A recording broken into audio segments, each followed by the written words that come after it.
Hello दोस्तों, कैसे हैं आप? उम्मीद है आप सभी अच्छे होंगे।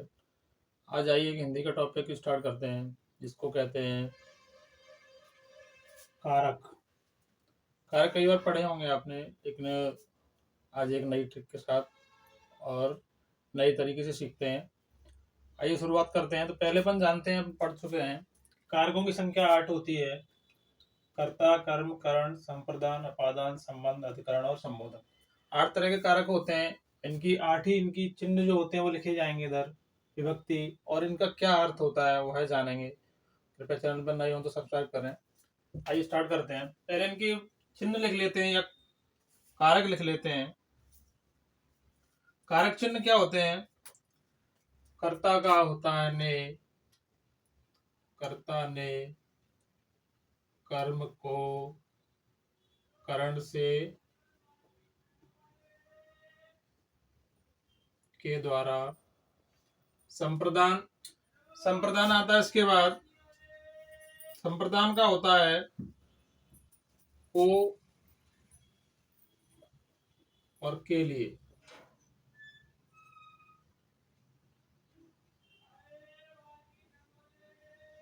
इसके बाद आता है अपादान कारक। अपादान का अर्थ भी होता है से, और इसमें भी आता है कर्ण में से। आगे चल के इनका अर्थ डिफरेंस जानेंगे, दोनों में क्या अंतर है। संबंध कारक, संबंध में आता है काकी की,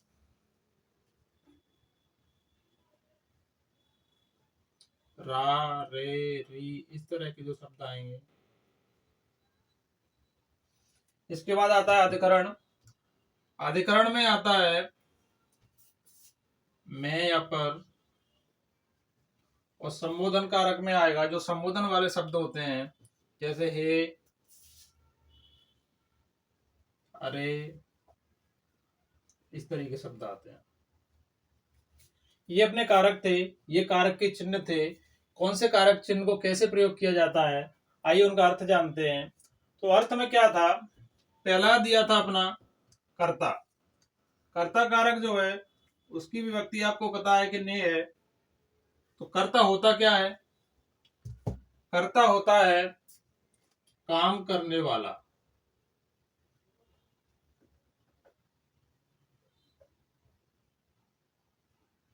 काम करने वाला। पहले इनके अर्थ लिख लेते हैं, फिर एक एक से सारे अर्थों को समझाएंगे कि कौन सा अर्थ कैसे काम करेगा।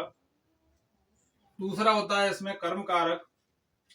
कर्म कारक का अर्थ है जिस पर काम का प्रभाव पड़े, जिस पर काम का प्रभाव पड़े, वो होता है कर्म कारक का को। और इसके बाद आता है करण, यानी से के द्वारा। इसका अर्थ है जिसके द्वारा कर्ता काम करे, जिसके द्वारा कर्ता काम करे, उसे कहते हैं करण कारक। और संप्रदान आता है। संप्रदान में क्या है? संप्रदान कारक जिसके लिए क्रिया की जाए, जिसके लिए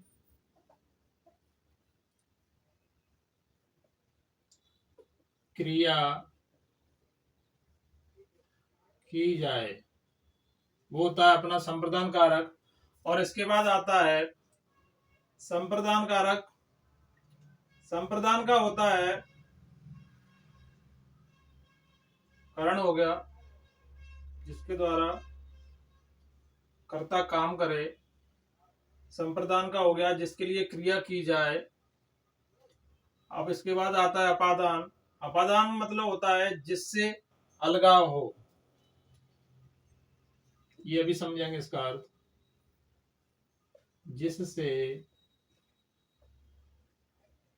अलगाव हो। इसके बाद आता है संबंध कारक। संबंध कारक में अन्य पदों से क्या संबंध है? अन्य पदों से संबंध। इसके बाद आता है अधिकरण कारक। अधिकरण कारक का होता है, ये क्या होता है, ये क्रिया का आधार होता है।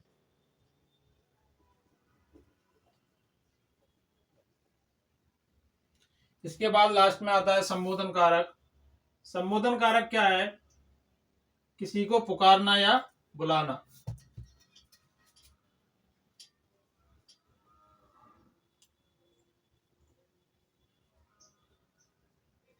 पुकारना या बुलाना, ये इनके अर्थ हो गए। अब आइए एक एक से इनको समझते हैं। पहला कर्ता कारक होता है। कर्ता कारक का चिन्ह जो होगा वो ने होता है। इसका अर्थ ये हो गया काम करने वाला। काम करने वाले से मतलब ये हुआ, जैसे राम ने पढ़ा, राम ने पढ़ा, तो इसमें कौन सा, अगर ये लाइन लिख के आती है कि राम ने पढ़ा, इसमें कौन सा कारक है, तो ने से अपन पहचान लेंगे कि कर्ता का कारक चिन्ह जो होगा ने होता है, तो इसमें कर्ता कारक हो जाएगा। ये क्या होता है, काम करने वाला। जो कोई भी होगा वो काम करने वाला होगा ने के लिए। जैसे राम ने काम किया, तो इसमें कर्ता कौन हो गया, राम हो गया। ने से अपन इसको पहचान लेंगे।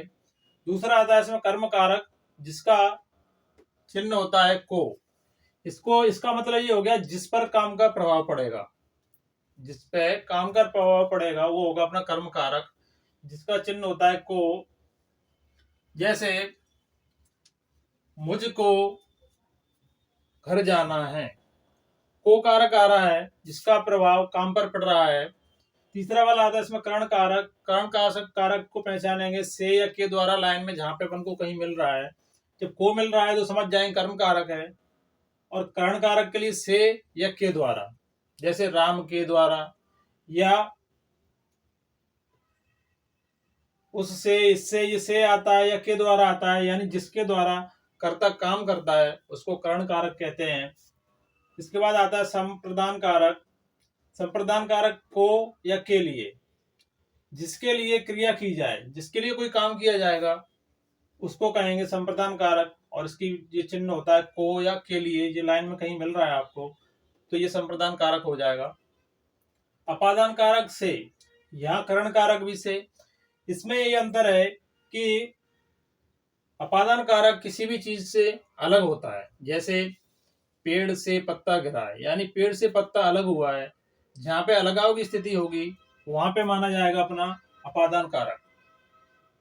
जैसे अपादान कारक और कर्ण कारक में कोई संबंध देखें अपन, तो यह साधन का प्रयोग कर उस तरीके से होगा, जैसे मैं कलम से लिखता हूं। इसमें मैं लिखूं कि मैं कलम से लिखता हूं, तो से आ रहा है, इसमें भी से आ रहा है, तो पहचानना है कलम से लिखता हूं, तो कलम अलग तो है नहीं, अपने साथ जुड़ी हुई है। तो जुड़ी हुई है कोई चीज, वहां होगा करण कारक। और पेड़ से पत्ता गिरता है, उसमें भी से आ रहा है, तो इसका मतलब हो गया जहां पे अलगाव स्थिति यानी अलग हो रहा है कोई चीज, वहां पे आएगा अपना अपादान से, जिसे अलगाव की स्थिति कहते हैं। संबंध कारक, बीच में का, की, के, रा, री, रे, इस तरह के शब्द आते हैं। राम का, यह राम का है, ये अन्य पदों से उसका संबंध बताते हैं। और इसमें आता है अधिकरण कारक। अधिकरण कारक होता है मैं या पर। मैं या पर होता है इसका, और यह क्रिया का मेन आधार होगा, मैं और पर। इसके लास्ट में आता है संबोधन कारक, हे और अरे, यानी किसी को बुलाना या पुकारना, अपन किसी को संबोधन करते हैं किसी शब्दों से, उसको एक इसमें होता है संबोधन कारक। मेन आपके लिए, मेन क्या है, मेन आपके लिए मुख्य रूप से ये दो ही टेबल जो हैं वही उपयोगी हैं। ये तो अर्थ था इनका, ज्यादातर पूछा जाएगा तो इससे लाइन जो भी दी होगी उसमें पूछा जाएगा कि इसमें कौन सा कारक है। तो अपन कारक को लाइन से, अब अपन को याद होगा, कर्ता ने, कर्म को, करण से, संप्रदान के लिए, अपादान से, संबंध का, के, की, रा, रे, रे, और अधिकरण में पर, संबोधन है अरे, ये दोनों चीजें आप स्पेशली याद कर लें, इसी से अपना काम हो जाएगा। हिंदी का इससे पहले एक वीडियो आया था, वो था लिंग और वचन का, और ये दूसरा वीडियो कारक का है। इसके बाद इसमें और बचा है वो आ जाएगा। उसके बाद मेन वीडियो आएगी अपनी एक समास की, वो भी पूरी ट्रिक के साथ आपको एक बार में समझाने की पूरी गारंटी रहेगी। आप इसको अच्छे से समझ के करें, आपके एग्जाम में जरूर काम आएगा। और आपको जो भी वीडियो पसंद आए, सब्सक्राइब और लाइक करें। धन्यवाद।